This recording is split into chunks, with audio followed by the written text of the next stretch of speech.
can assessments actually add knowledge? I don't need one tablet per child. I just need one tablet per child for 30 minutes a day. Field of diagnostics and the field of remediation both advance. They're almost interwoven. Technology is the only way we can achieve quality education at scale, right? Because for the last 75 years, we've tried it without, and it hasn't worked.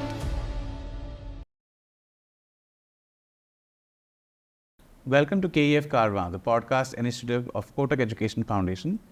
Today we have with us Mr. Pranav Kothari, who is the CEO of Educational Initiatives. At EI, Pranav heads Mindspark, their flagship edtech product. And along with that, we all know EI does such wonderful work to work with governments on assessments, with CSR and other philanthropy organizations to work and take the work of assessments further ahead. Welcome, Pranav, to the podcast. Thank you, Abhijat. My first question to you is actually going to be, what are you most passionate about? Because we know you're an engineer, we know you've worked with VCG in consulting, but this is assessments. So is there one thing that you're really passionate about, or is it only assessments? I think I'm putting my engineering and management consulting hat to solve a really big problem, which is how do you provide quality education at scale, utilizing the current capacity in the system. So I'm a big fan of, I'm a lifelong student of how technology can improve learning outcomes for students, both by diagnosing better where they are through student assessments and also remediating to where the gaps are through an adaptive learning software. That's wonderful. Could you talk a little bit more about how did it all begin for you when you joined EI, and a little bit more about EI as an organization as well? Yeah, the story of EI dates back to, I would say, 1993. Sudhir Godke, Sridhar Rajgopalan, and Venkat Krishnan were MBA students at IIM Ahmedabad. Initially, they went on to do corporate jobs at IBM, Tata, and Sony.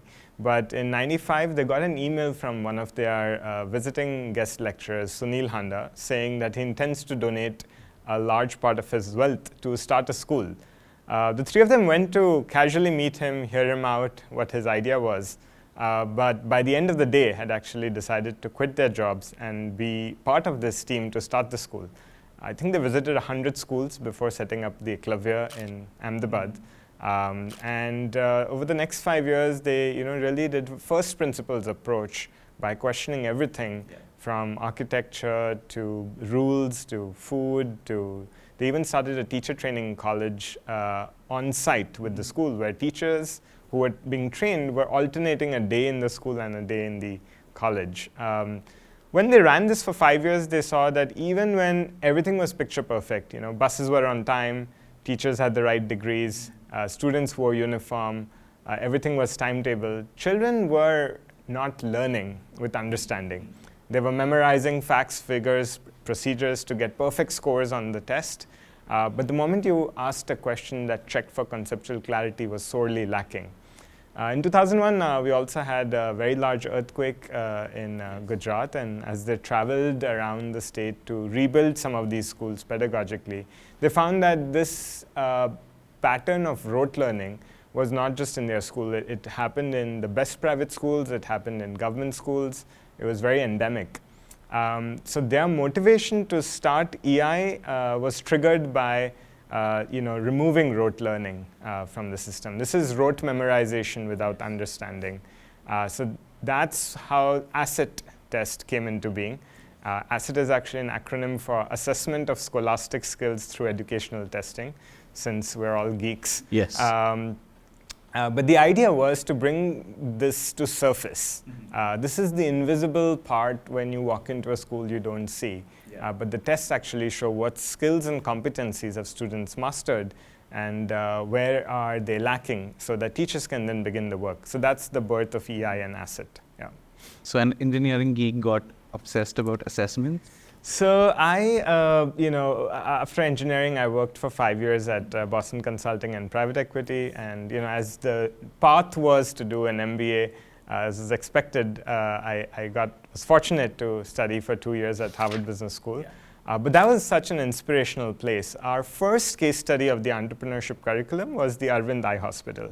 And I was blown away by how Arvind had maximized quality, had sort of, achieved the ability to provide low-cost cataract surgeries They were also giving away 60% of their surgeries for free by sending buses to the villages.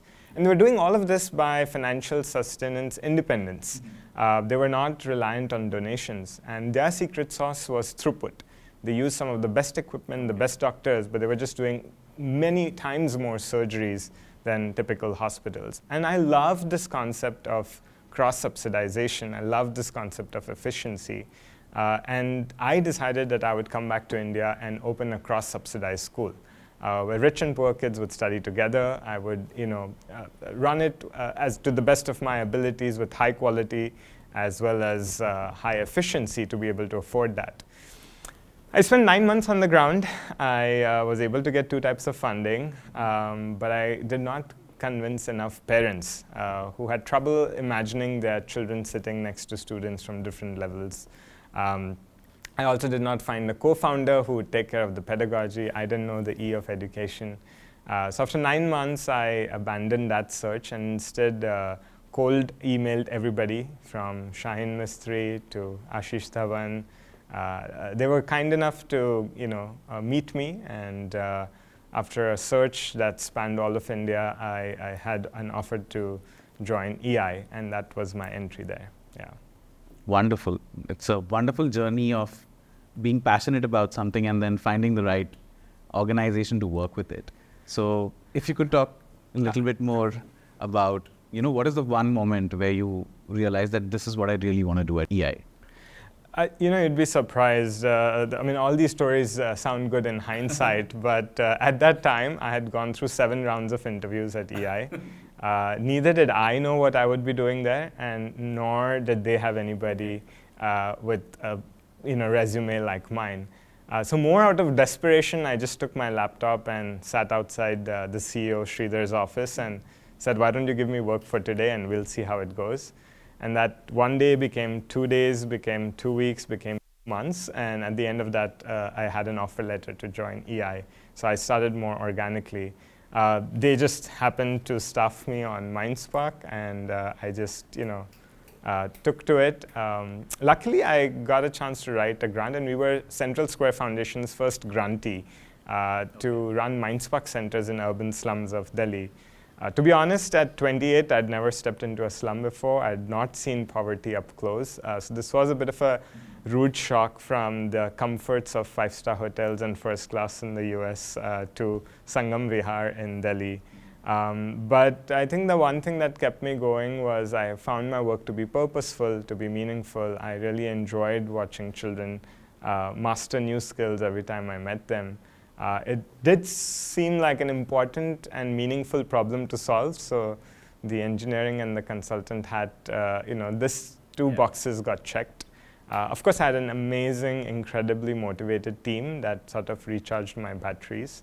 And my first role at EI was both as the head of the Mindspark product, but also to start Mindspark in Hindi to serve government school students in Delhi. So that was 2012.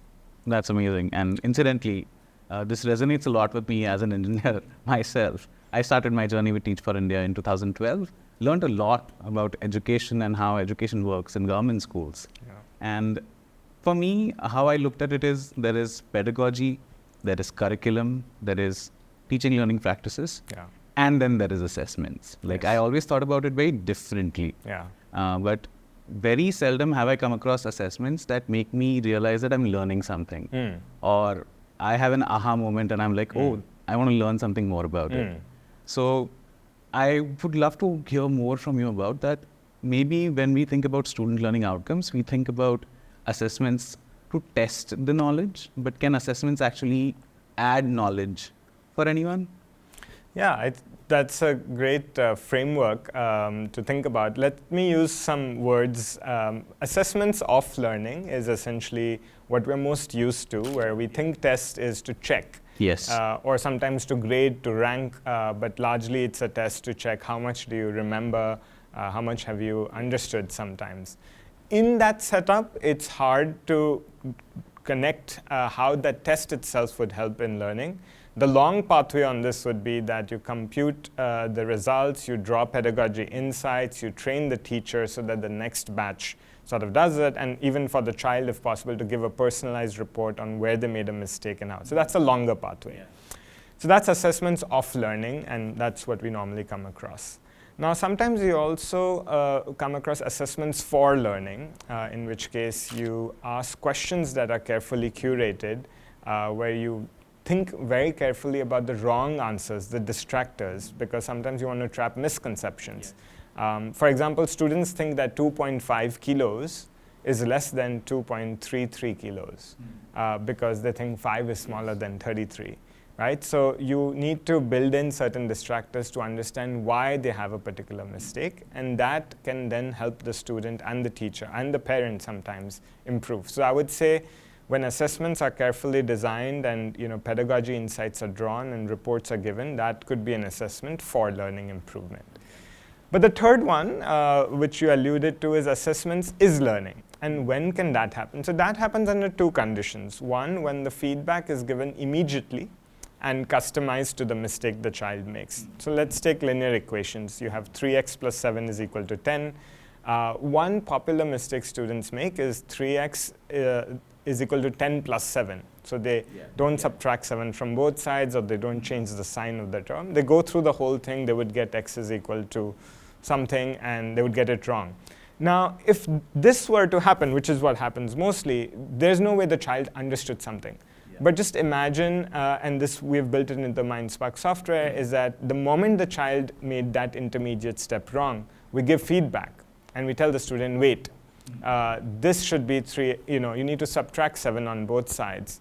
So this is now, and give the child a chance to try again. Yeah. And you can mark that as correct. And the child goes through, then they say 3x is equal to 3, then another mistake is x is equal to 3 into 3. So when you give feedback that's instantaneous and customized to what the child does and give them a chance to try again, that's when assessments can actually help improve learning. Another example is from PISA. If you notice PISA questions, they ask unfamiliar context, like, for example, a seismograph, which may not be in the textbook, but they actually give 2 or 3 paragraphs explaining what a seismograph is before asking the question of why is the graph showing a spike at 9:07 p.m. So in that context also, assessments can be learning because you are learning about new topics. So there are ways for tests to not feel like you're under a scanner, but for tests to feel like they elevate your knowledge when done appropriately. So have you just described what is Mindspark and what is personal adaptive learning? So think about the medical analogy of diagnostics and remediation, right? So in the medical world, when you go to a doctor, they usually prescribe a blood test, right? Based on the blood test, they might prescribe you an X-ray, an MRI to diagnose further, right? So there's this field of diagnostics, and all that it's doing is identifying where the problem is. It's not even begun the path of curing you, but this is very important to know where the challenge in the health is, right? So this part in the education sector is assessments, which we have asset. We also have, monthly assessments, so both the summative and formative assessments. And the goal of the assessment is to give as rich a picture of where a child's learning state is as possible, which is why today a 256 slice CT scanner is so much better than a 64 slice and so much better than an X-ray and so on and so forth, right? Now, when it comes to remediation, once the doctor has all of these reports, the doctor can decide, do you need to take medicine? Do you need to go through surgery? Do you need therapy? Or do you just need exercise? That's the remediation part. And that, in the education context, is Mindspark, which is a personalized adaptive learning software, which is helping the child master the concepts that the diagnostic test showed as incomplete. Now, in the medical world, you might be surprised that 100 years ago, which is like our great-grandfathers, doctors and medicines made no difference at all. Statistically, when you were sick, if you stayed at home or you went to a hospital, you had the same life outcome. And it sounds almost unbelievable, right? But what in the last 100 years the medical fraternity has done really well is run very rigorous randomized control trials to know what works, what doesn't. And this is only possible because the field of diagnostics and the field of remediation both advance. They're almost interwoven. You can't improve one without the other.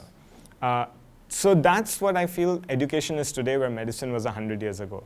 Today there is, even as a newly minted Teach for India fellow, you are like, motivated, you are well qualified, you can speak proper English, you are here for the right reasons. If I were to sort of ask you, what's the surest way to cure addition of fractions, you wouldn't have it. Even if you were to Google it, even if you were to ask teachers who have taught it, and that body of knowledge doesn't exist. So what we believe is, for education to rise, you need to create the science of learning.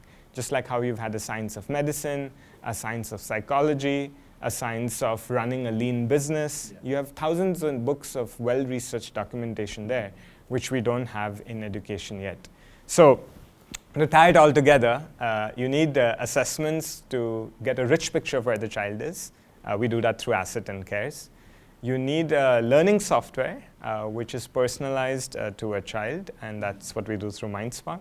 And in this process, we hope to document a science of learning, which is available for free for all teachers, which can be the knowledge that you have before you walk into a classroom, where children make mistakes, what can you do as a teacher to teach so that they don't have those misconceptions, and how can you improve student learning as a result of this. So could you talk a little bit more about the role of technology in all of this? Abhijat, you'd be surprised that there are 20 studies that have documented that technology does not improve learning for students. Everything from one laptop per child to other experiments of satellite TV to showing videos. So the evidence, historical evidence on technology in education is low. However, there are studies where they've also seen that technology has had the best and the highest learning impact on students as well. So when you compare and contrast these two studies, what like Professor Karthik would say on this is there are 4 or 5 conditions in which technology can improve learning outcomes. First is adaptivity. What they found is anytime it's a 1:many, so imagine even the world's best teacher sort of teaching and giving a lecture through digital TVs. It doesn't have a big impact because every child is different. Even twins have very different learning styles. And today, if you walk into a 7th grade classroom in India, you would have students who don't understand a letter all the way to students who are very bright. So a one-size-fits-all approach doesn't work. So if technology is adaptive to a child, it can improve learning. Second is, what is the basis of pedagogy research, right? Too often, people are taking textbooks and digitizing them, gamifying them, adding 3D graphics to it. But unless you've understood the science behind, why a student thinks that an inverted triangle is a cone, or why they sort of have these rooted misconceptions that when you crumple a piece of paper, the weight increases. Unless you have paid attention to the pedagogy and incorporated that into the technology, it won't sort of make a difference. Third is contextualization. So I've seen many Little Red Riding Hoods, watched by students in remote villages. There's not in their mother tongue language. It's not relatable. So technology actually has the ability to be able to create folk tales in the language that is relatable and familiar to the child. In fact, there's one school in Bombay where we're running Mindspark, where in the same building, students are learning in Hindi, Marathi, Urdu, and Tamil. That's wonderful. And that is what technology allows you to do. The fourth is, what's the data that's being generated? Most technology is a consumption-led technology where you're watching a video. Now, in such a case, the data that you can measure is, did I deliver this content to the child? You can't distinguish if the child was actually paying attention and learned from it, or was on another tab watching YouTube videos, or was looking outside the window. So unless you are having a feedback loop where the child is constantly answering questions and you know what the child has absorbed, technology won't play a role. And fifth is, what's the evidence that you're generating to make iterative improvements? Nothing of version 1 works, right? It's the constant hard work of making it better and better is when version 10 comes out. So by itself, dropping hardware will add 0 value. In fact, even negative value, because you'll have children playing games as opposed to studying. But when technology is adaptive, it's based on pedagogy research, it's contextualized to a child, there is data being generated to measure what the child has understood, and there is an evidence-based iteration, technology can add some of the largest gains of any other intervention in education. So would you say when it comes to scale, technology is the most important lever that can help us scale the work that we're doing? Technology is the only way we can achieve quality education at scale, right? Because for the last 75 years, we've tried it without, and it hasn't worked. And to understand this better, for anything to scale, right, you have to understand what's the underneath, what is it based on? So for example, mobile telephony, the only thing that it required for scale was more towers, cheaper handsets, affordable data plans. When those three became available, it scaled. Now look at, remember your best teacher from school, right? Now imagine that 9 million of them are available in the remotest corners of India, showing up every day and teaching to students. That's borderline impossible to scale because you don't have that human capacity. So when an intervention is dependent on a highly qualified, deeply motivated, trained teacher to come and train, that itself is not scalable, so you can't do it. Now what technology can do is you can essentially improve quality centrally. Let's say Google search, or ChatGPT nowadays. The quality of the search is not a function of whether you are in San Francisco, in Budapest, or in rural Maharashtra. The speeds of search might be different, but that's a telephone issue. So what technology allows you to do is concentrate it at very high quality centrally and disseminate it at scale without loss of fidelity, right? So the quality of the learning software that we make here in Bangalore, when we've deployed it in Dantewada in Chhattisgarh and the remote hills of Himachal, is identical to what the Cathedral School in Mumbai uses. And that, I think, is what technology can do beautifully. Not for a minute do I acknowledge that technology cannot replace the teacher. So there are many things that only humans can do. Motivation, love and affection, ability to, let's say, hold a debate, ability to do activity-based learning, taking students out for nature, running science experiments, a lot of language pieces are squarely in the domain of human teachers. And so what I feel is it's not about, teacher versus technology. A man and machine together can achieve more than either of them alone can. The comparative advantage that technology has, it's available anytime, anywhere, to allow continuity of learning. Today we're doing less than 180 days of instruction in a school, but a child grows up 365 days a year. Why should he or she not have access to good education? The technology is infinitely patient. You can go through the same topic 20 times without the technology getting angry. The technology cannot discriminate, whether you are a girl or a boy, Gora or Kala, rich or poor, it can help each one of them. And technology can sort of, provide personalization and immediate sort of feedback on that. The comparative advantage of a human teacher is to be able to hold a child, is to be able, encourage the child. Is to be, it might be the reason the child comes to school every day, because they've formed an emotional connect. And I think the two have to play their parts and lean on each other for things that they're not good at. And together, they're going to be a stellar combination. Pranav, what you just called out, I think, is something that is happening in the KEF schools where we are doing the Mindspark project, right? And I'm seeing a lot of positives through that project, but I'm seeing a lot of challenges also. So if you could just give us a overall perspective that while all the positives that you called out are something that we are seeing in our schools and maybe present in other schools as well, but what are some other challenges that you still see we are still grappling with and we are still trying to figure out how to solve those problems? Thanks to KEF, we are working in more than 40 affordable private schools in the Mumbai ecosystem. I think the reason we began this project was to complement the low quality of teaching that's available and essentially to improve learning outcomes in these schools. The couple of the challenges that we see are critical for this to work well is that enough hardware is available. I don't need one tablet per child. Ownership, I just need one tablet per child for 30 minutes a day, which means the same tablet can be used by 10 students. And if you do the math, this comes to about 400 rupees per child per year. So that's very affordable. The second thing is I want this to be embraced by the maths teacher, the language teacher, and the science teacher. This is not a Mindspark period. This is not a computer period. Exactly. It's language, maths, and science.